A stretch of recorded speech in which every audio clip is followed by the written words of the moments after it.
Hello friends, मैं पद्मलोचन आप लोगों को फ्लो मेक के यूट्यूब चैनल में स्वागत करता हूं।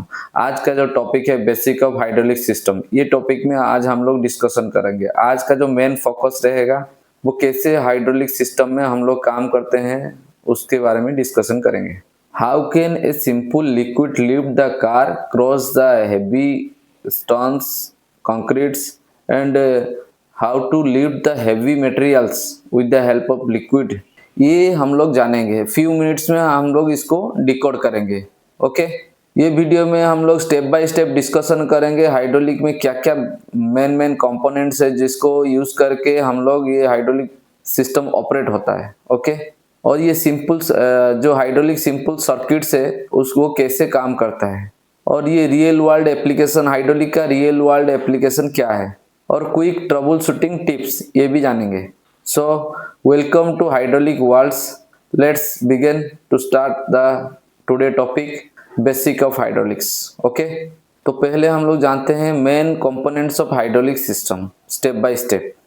Every hydraulic system built of 5 essential components. One is reservoir, second is pumps, third is valves, fourth is actuators, and fifth is hydraulic fluids.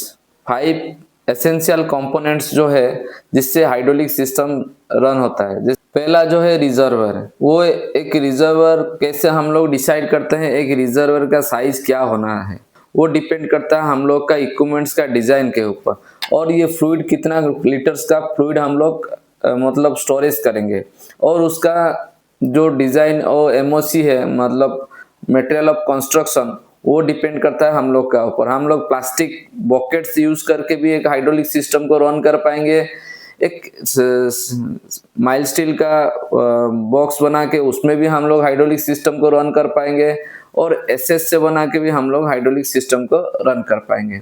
ठीक है, हम लोग का रिक्वायरमेंट क्या है उसी के ऊपर ये सब सारा चीज जो है डिपेंड करता है, और उसका शेप साइज क्या होना चाहिए ये कंप्लीटली हम लोग का जहाँ जो इक्विपमेंट्स है उसको बेस करके हम लोग ये डिजाइन करते हैं। जो रिजर्वर जो पहला एसेंशियल जो कंपोनेंट्स है। दूसरा कंपोनेंट्स है पंप।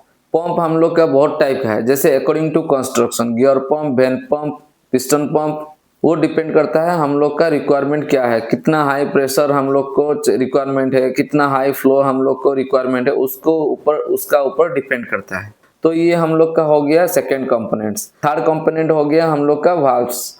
वाल्व्स हम लोग का बेसिकली तीन टाइप का होता है। Direction control, pressure control, flow control. Direction control हम लोग का जो एक्चुएटर्स है, जैसे लीनियर एक्चुएटर हो गया, रोटरी एक्चुएटर हो गया, इनका मतलब लीनियर एक्चुएटर मतलब फॉरवर्ड रिवर्स, रोटरी एक्चुएटर मतलब क्लॉकवाइज एंटी क्लॉकवाइज, इसका ऊपर डिपेंड करता है। तो ये हम लोग का ये हो गया हम लोग का जो वाल्व हो गया आपका direction control, pressure control, flow control. Direction control directional control करता है, प्रेशर कंट्रोल लोड के अगेंस्ट में काम करता है, और फ्लो कंट्रोल हम लोग का स्पीड कंट्रोल करता है। तो ये हो गया हम लोग का थर्ड कंपोनेंट।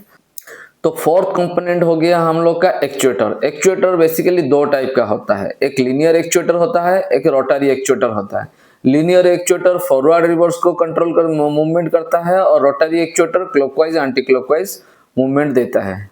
ठीक है। फिफ्थ कंपोनेंट जो है वो बहुत ही इंपॉर्टेंट है। जैसे हम लोग का बॉडी में ब्लड्स होता है, तो वो ब्लड्स हम लोग का पंप से जाके सारा जो ऑर्गन से उसको कंट्रोल करता है। सारा जो हम लोग का एक्सटर्नल पार्ट है, जैसे कि हाथ हो गया, सर हो गया, प्लेग हो गया, सारा चीज को वो कंट्रोल करता है। सेम उसी टाइप का हाइड्रोलिक सिस्टम में जो फ्लूइड जो है, जो हाइड्रोलिक ऑयल जो है, सेम उसी टाइप का हाइड्रोलिक सिस्टम में वो ब्लड है। तो वो सारा इक्विपमेंट्स में फ्लो होता है, वो लिक्विड टू वो हाइड्रोलिक एनर्जी में कन्वर्ट होता है। अभी देखेंगे session 2, how the hydraulic system works. Hydraulic circuit कैसे काम करता है।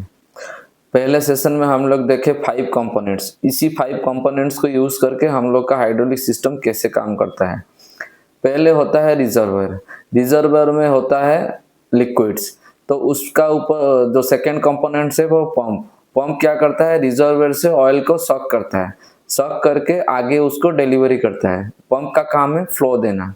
उसके आगे हम लोग का वाल्व्स, जैसे बोला direction control valve, pressure control valve, flow control valve. उस हम लोग का जो रिक्वायरमेंट है उसी हिसाब से हम लोग उसको सेट करते हैं। जैसे पहले हो गया आपका प्रेशर कंट्रोल वाल्व, उसके बाद हो गया direction control valve. Pressure control valve का काम क्या है, वो लोड के अगेंस्ट में काम करता है। अगर हम लोग प्रेशर रेस्ट्रिक्ट करेंगे, लाइन को रेस्ट्रिक्ट करेंगे या लोड देंगे, तब जाके वो एक्ट करेगा। तो उसके बाद हो गया डायरेक्शन कंट्रोल वाल्व। जैसे कि डायरेक्शन कंट्रोल वाल्व हम लोग का एक्चुएटर को forward, reverse, clockwise, anti clockwise करता है। ये हो गया हम लोग का तीसरा कंपोनेंट। चौथा कंपोनेंट जो हो गया हम लोग का एक्चुएटर्स। एक्चुएटर क्या करता है, एक्चुएटर में बोला अभी linear actuator, rotary actuator. Linear actuator forward, reverse, rotary actuator clockwise, anti clockwise करता है हम लोग का रिक्वायरमेंट के हिसाब से। जो पांचवा कंपोनेंट्स है वो है हाइड्रोलिक फ्लूइड्स, जो कि रिजर्वोयर में रहता है और सारा सिस्टम में ब्लड की तरह, जैसे ह्यूमन बॉडी में ब्लड का रोल है, सेम उसी टाइप का वो फ्लो करता है हाइड्रोलिक सिस्टम में। ये है हम लोग का कंप्लीट सेशन 2। तो पहले पंप क्या करता है, रिजर्वोयर में ऑयल उठाता है और वाल्व के थ्रू होते हुए एक्चुएटर में जाता है, एक्चुएटर को मूवमेंट कराता है। उसके बाद वही ऑयल वाल्व के थ्रू होते हुए डायरेक्ट रिजर्वोयर में आता है।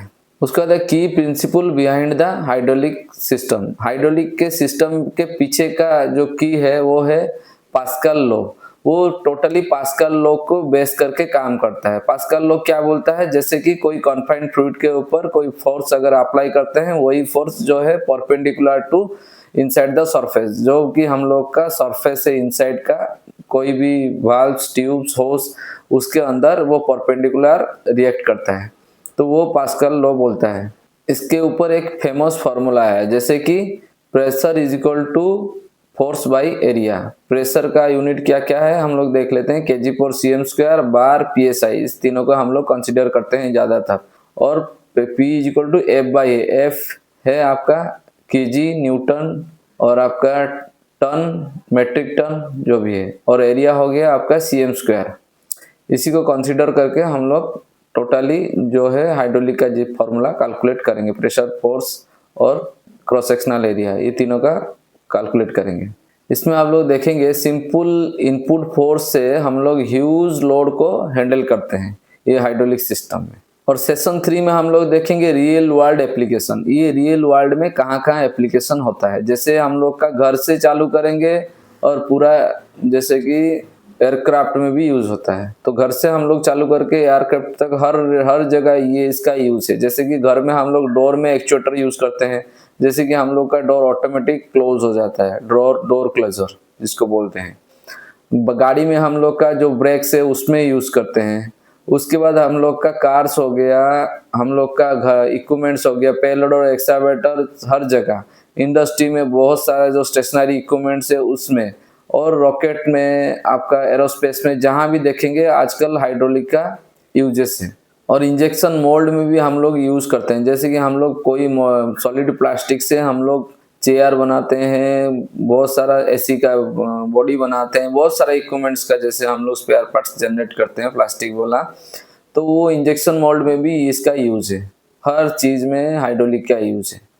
ये जो हाइड्रोलिक सिस्टम है वो है मतलब वह प्रिसीशन वर्क से लेके हेवी लिफ्टिंग तक सारा चीज जो है वो हाइड्रोलिक सिस्टम से आजकल हो रहा है। वो डिपेंड करता है आपका कौन सा इक्विपमेंट्स है और क्या आपका रिक्वायरमेंट है, उसी हिसाब से सारा जो सिस्टम है वो डिजाइन होता है।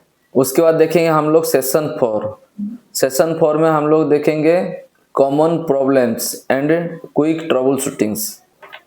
कॉमनली हम लोग 3 प्रॉब्लम को ज्यादातर आइडेंटिफाई करते हैं, ज्यादातर ऑब्जर्वेशन होता है। जैसे कि common 3 problem, first is low pressure output. Low pressure output होने से हम लोग का जो इक्विपमेंट है वो लोड में रहता है, वो मूवमेंट नहीं करता। इसका रीजन क्या क्या हो सकता है, एक हो सकता है लीकेज।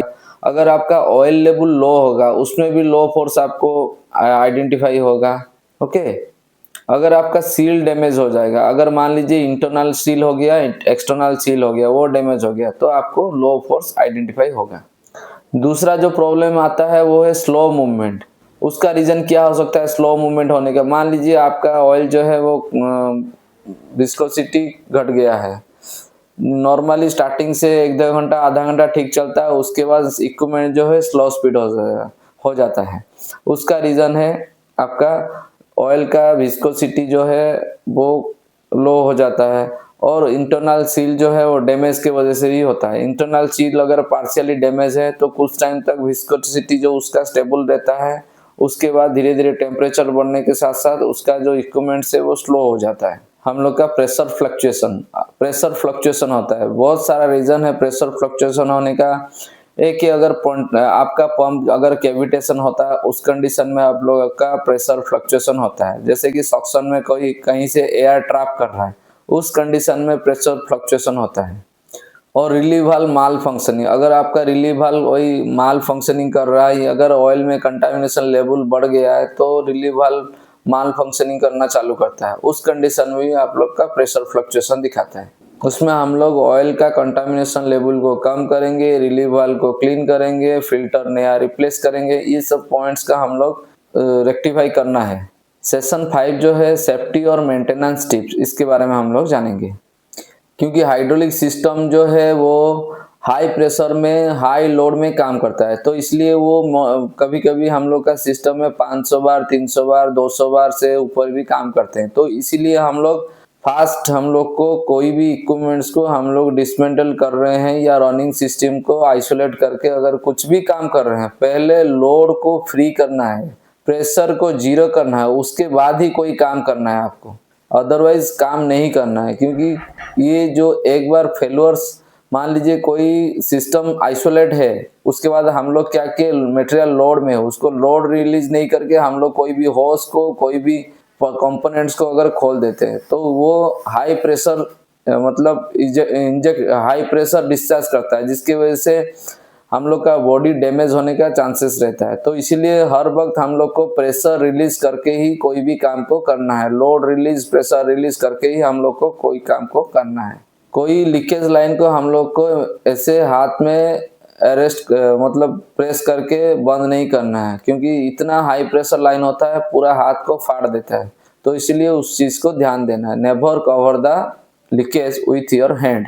हाइड्रोलिक में जब भी काम करते हैं प्रॉपर पीपीज पहन के काम कीजिए, जैसे कि ग्लव्स हो गया, आपका ग्लास हो गया, आई प्रोटेक्टिंग ग्लास हो गया, सारा चीज, हेलमेट्स, एवरीथिंग। आप हाइड्रोलिक में काम करें तो पूरा सेफ्टी के साथ काम कीजिए, क्योंकि हाई प्रेशर लाइन होता है जो कि वंस लीकेज होने के बाद बहुत डेंजरस है।